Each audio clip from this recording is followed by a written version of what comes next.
where I wanted to be at the airport. Oh, yeah.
In the direction that we came in, turned the boat around a short while ago, and as you can see, we've got the Palace of Westminster coming up on your left hand side. So we've got about 30 minutes of the trip left or so. We do ask if anyone's got any outstanding bills, so just keep in mind we'll be able to pay them before the end of the trip, just to avoid queues at the end. So any outstanding bills, just keep that in mind just before the end of the trip. Got about 30 minutes left or so. So at this point of the trip, we do like to pick up the microphone and talk to you about some of the sites that we'll be going past on the trip today in the form of a live commentary. So I'd like to do that. I should tell you before I start, I'm not an official tour guide, I'm not trained or anything like that. I'm just a member of the crew here to help you travel safely today. That will become very obvious very quickly that I'm not being trained. But we do get better feedback when we provide a live commentary for our passengers. So I hope you guys will be something to take away with you on your trip today. And for anyone still downstairs, we definitely recommend joining us here on the top deck via the stairs at the back of the boat. You really do get the best views up here.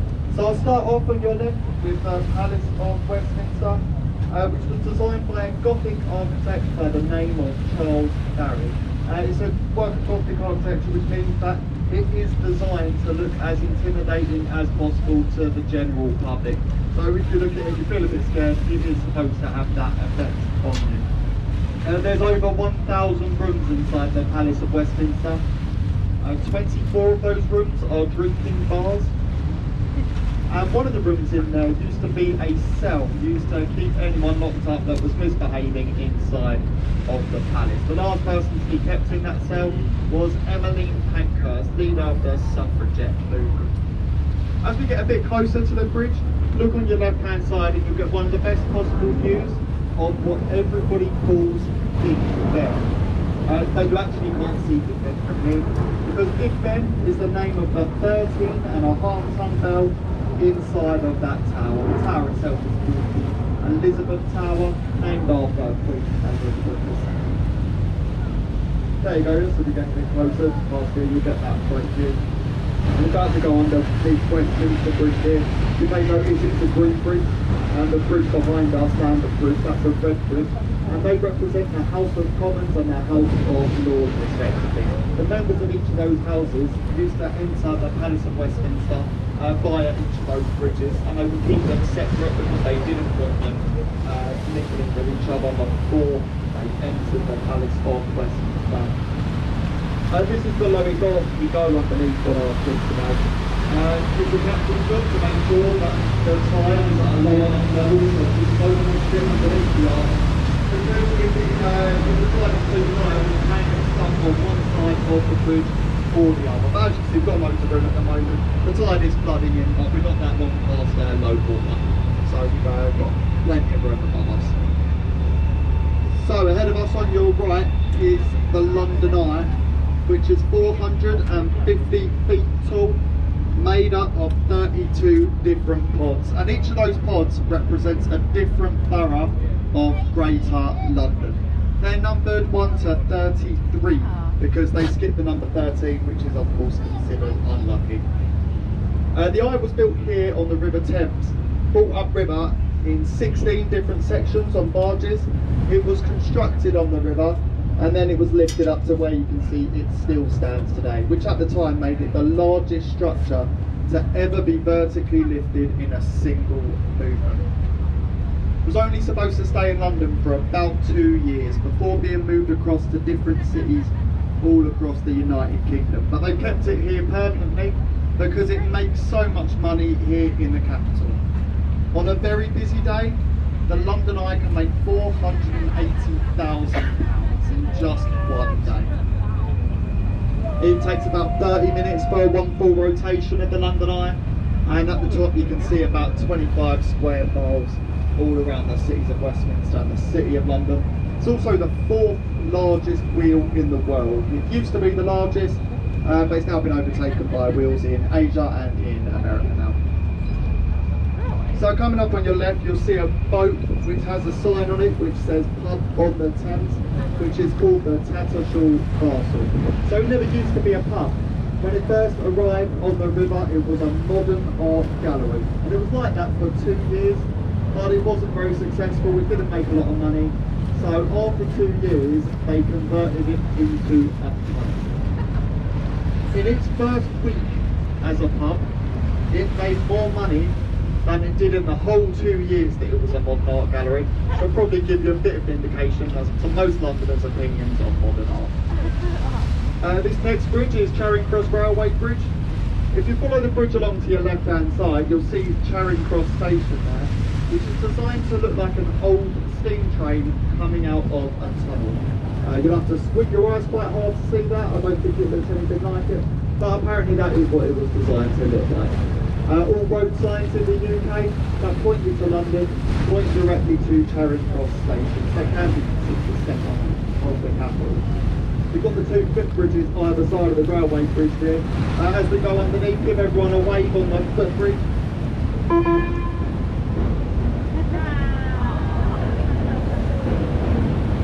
If they wave back, it usually means they're on holiday and they're happy. And if they don't, it just means they're on holiday.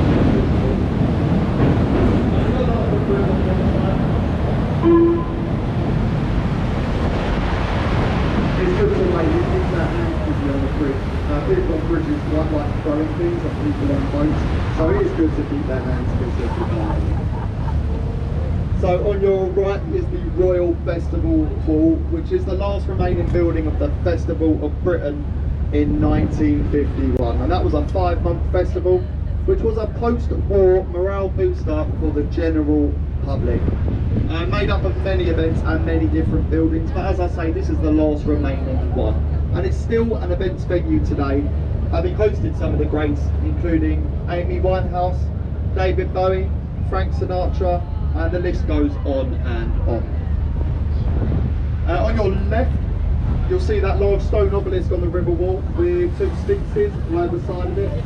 That's called Cleopatra's Needle, and that's the oldest thing you're going to see here on the river today. That needle is actually older than the city of London itself, at 3,500 years old. Given to us by our Egyptian friends in commemoration of Lord Nelson's Battle of the Nile. That needle is one of a pair. There is an identical one to it in Central Park, New York, which is still there today. So this next bridge is Waterloo Bridge, also known as the Ladies' Bridge, as it was built by a 90% female workforce during the Second World War while the men were away fighting. And this is the longest bridge in central London, at a quarter of a mile long, and the only bridge built on time and under budget. So well done to ladies. It's also made of material called Portland stone, which has self-cleaning properties. So when it rains, all the dirt filters through off the side, which means it's a lot cleaner on the side than it is underneath. So as it cleans itself, it is also a very cleverly designed bridge as well. So on your right, an hideous looking building that looks a bit like a car park with an electronic sign. That's our National Theatre. It's consistently voted by the UK's leading architects as the ugliest building in the country. And King Charles, when he was Prince Charles, he went on national TV and he called it a monstrous carbuncle. But don't let the looks deceive you, it has got some of the best acoustics in all of Europe. That's the National Theatre there on the right. If you look on the other side of the river, on your left, you'll see a large white warship coming up. It's called the HQS Wellington. Now this ship used to be a part of the New Zealand Navy, but it was gifted to us by the New Zealand Navy, and now it's permanently anchored here in the city of Westminster. And nowadays it serves as the headquarters for the Honorary Company of Master Mariners. It's a very prestigious company to be a part of. To be a member of that club, you have to have served as a captain at sea for more than 20 years.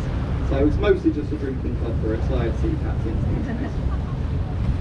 Just behind the ship you'll see a stone arch. It'll be a bit clearer as we get a bit closer, and it's got a face engraved into it, that arch. It's called Temple Arch, which is a boundary marker between the city of Westminster, which very shortly we're going to be leaving, and the 1 square mile city of London, which we're shortly going to be entering. The other side of that 1 square mile is Tower Bridge, where you joined us today.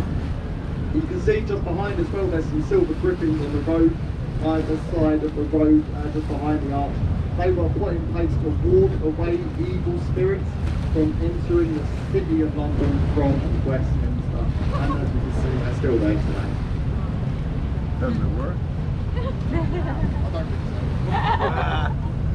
On your right is the Oxo Tower coming up. And you may have noticed on your trip today, there's no advertising anywhere on the river. There's no billboards or posters, anything like that. It's because it's the King's Highway, so it is illegal to advertise anywhere on the Thames. The only exception is on your right hand side with that tower, which as you can see spells Oxo, a company famous in the UK for making gravy. So they used to own this building. When the architect built it, he put that tower in place with those windows, which as you can see spell OXO, which of course was the company's name, and of course was considered advertising. So he was taken to court. His defence in court was that it was a complete coincidence that that tower and those windows spelt the company's name. Somehow he got away with it as well. So Oxo have had free advertising on the river ever since then. Now it's home to a Harvey Nichols restaurant on the top floor, some unaffordable apartments in the middle floors, and on the bottom 2 floors it's got a shopping complex as well. On your left, just before the bridge, is a large construction site, and there's quite a lot of these sites along the River Thames at the moment. So these are Tideway Tunnel Super Sewer Project sites. I'll be honest, they're not the most glamorous thing I'm going to talk about today, but they are an important one because it's a project which is designed to revolutionise London's sewage system. So the system we have in place at the moment It dates back to the Victorian era and was designed to cater for 2 million people. Currently living in London is much closer to 10 million people. So it's a long overdue project. It's a 10-year project that's already running by Thames, just to give you an idea of the scale of the work that they're doing there.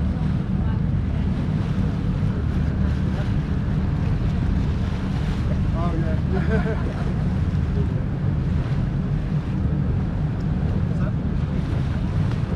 How do we do? Oh yeah, I see what you mean. I was looking at all the buildings behind. So the next bridge coming up is Blackfriars Road Bridge, and it's just next to the one after it, that being Blackfriars Railway Bridge. As we go underneath this arch, look either side of you and you'll see red columns either side. And at the top of those columns you can see some birds engraved into the stone. If you look on the other side of the bridge, it's the exact same, except on this side they are freshwater birds, and on the other side of the bridge they are saltwater birds. The reason for that is they used to think that this was the point along the River Thames where fresh water started and the salt water was coming in from the North Sea. The only thing I know is that we got Park River entrance and find out how they always different countries, finding and between the bridges, the 4 red columns, these ones are the last remaining foundations of the old Alexandra Railway Bridge. It was the first railway bridge to span the River Thames. They of course they must be that bridge. They can't remove those columns because if they did, it would destroy the structural integrity of the bridge was going underneath right now. That's the railway bridge.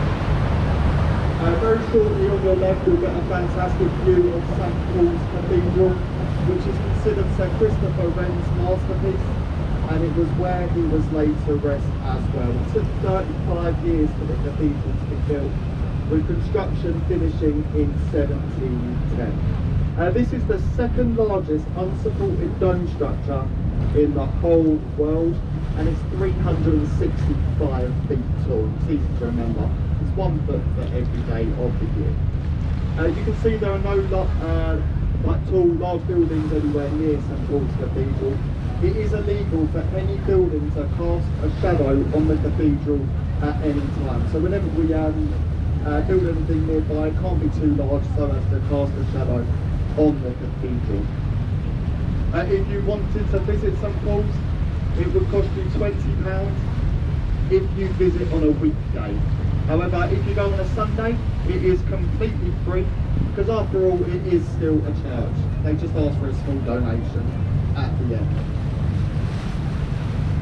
The next bridge is the Millennium Footbridge, which is also known as the Wibbly Wobbly Bridge. It was opened in the year 2000, opened at 8 o'clock in the morning by Queen Elizabeth II, and it was shut down at 10 o'clock in the morning, just 2 hours later, by the police, as the bridge was violently swaying from side to side. The architect of the bridge then went on TV and he claimed that there was nothing wrong with the way that he built the bridge.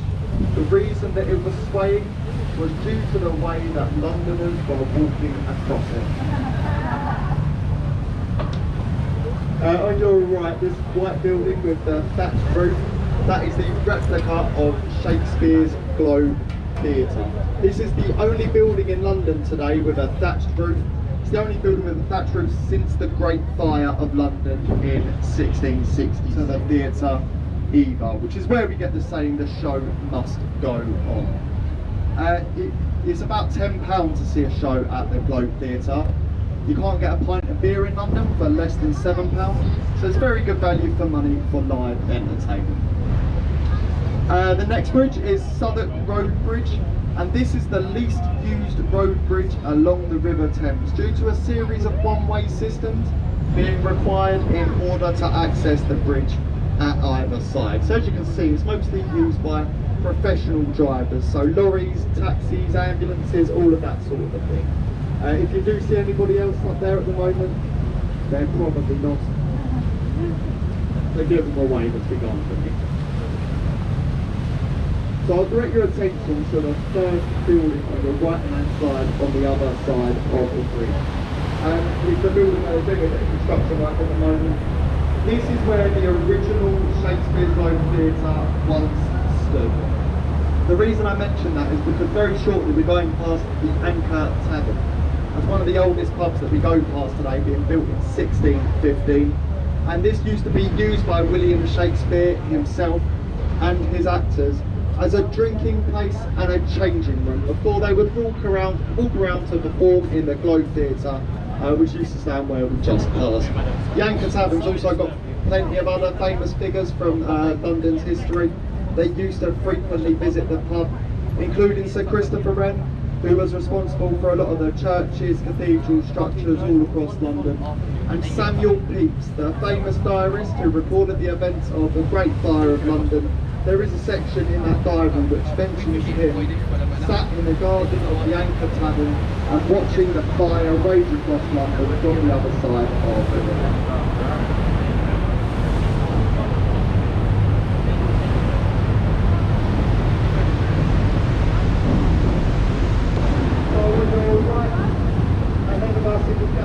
Buildings. Very shortly we'll be going past a very old looking pirate ship. This is the replica of Sir Francis Drake's Golden Hind ship, and the original one was the first in the world to circumnavigate the globe. This replica has done it twice since then and is scheduled to go out for a third trip.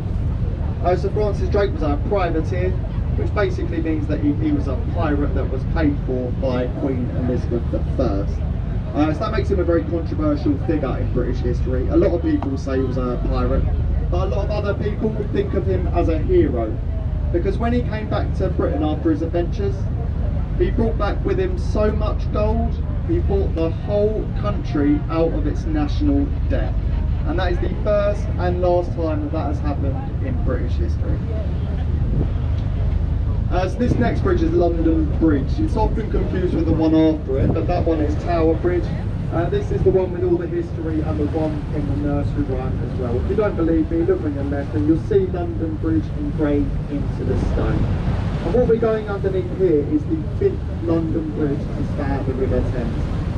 This one was built in 1973, but there's been a river crossing here called London Bridge since the Romans invaded nearly 2,000 years ago.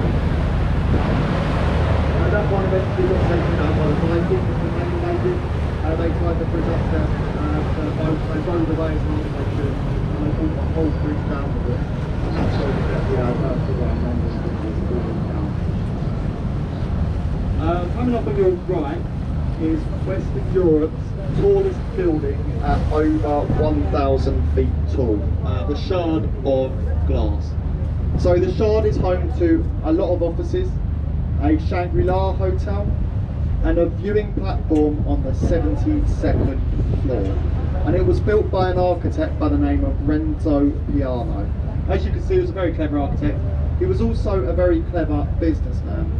Originally, they offered him £2 million to build the Shard, and he refused. He said no. He said instead he wanted the penthouse suite. Eventually, they gave him the penthouse suite, and 4 years later, he sold it for £48 million. I'm sure you agree, a very clever man. Ahead of us on your right, that large warship is the HMS Belfast. And have a look at the flag on the bow of the ship as we go past it. That is a Union Jack flag, and it is the only Union Jack in London today. So for a flag to be considered a Union Jack, it must be hoisted from a wooden jackstaff on the bow of a British naval vessel. So any other flags you've seen today with that appearance are just called Union flags, and this is the only Union Jack in the whole city right now. As for the ship itself, it was built in the Harland and Wolff shipyard in Belfast, which is the same shipyard that built the Titanic. It first saw action in D-Day during the Second World War, and this was the first ship to fire her guns in anger on that day. And it last saw action in the Korean War.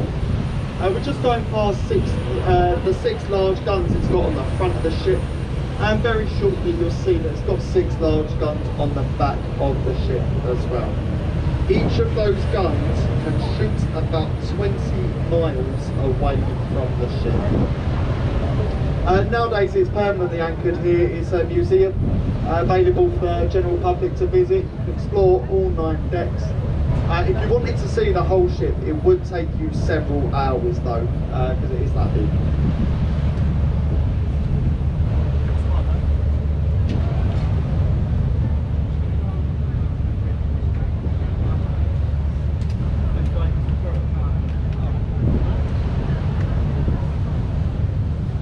And ahead of us, I'm sure you've all seen it already, is Tower Bridge, which is the most photographed bridge in the whole world. And we are going to get quite close to it, so you will get a fantastic photo opportunity as we get a bit closer. We'll be turning the boat around that area as well, so you will get a side-on view to get that photo.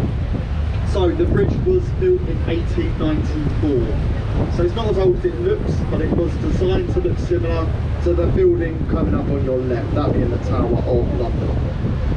The bridge works on a bascule system. Bascule is the French word for seesaw. So there are large counterweights at the bottoms of each of those towers, which when lowered will lift the middle arch, which opens on average about 2 to 3 times a week these days, so we're very lucky to see it open earlier. It used to open about 60 times a day when there were a lot more cargo ships coming into the city, but it's mostly for cruise ships and passenger boats these days that Tower Bridge opens. It can be opened any day of the year. The only day it can't open is the day of the London Marathon, and any ship or boat can call up to ask for the bridge to open. You just have to give 24 hours notice and they will lift the bridge for you. Does anyone want to see Tower Bridge lift right now? Yes. Does anyone want to see it lift right now?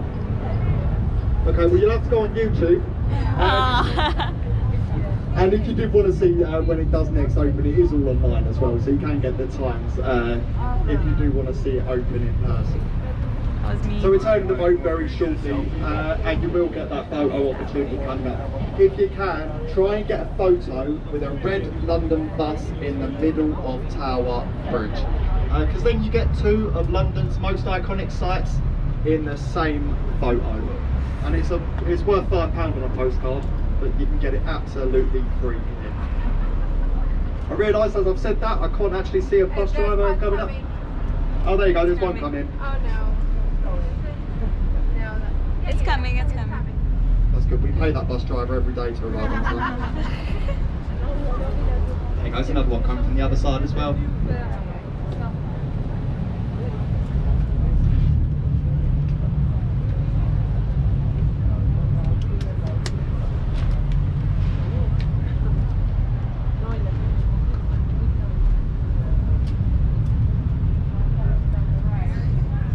While you're waiting for that, I was talking to you about the tower.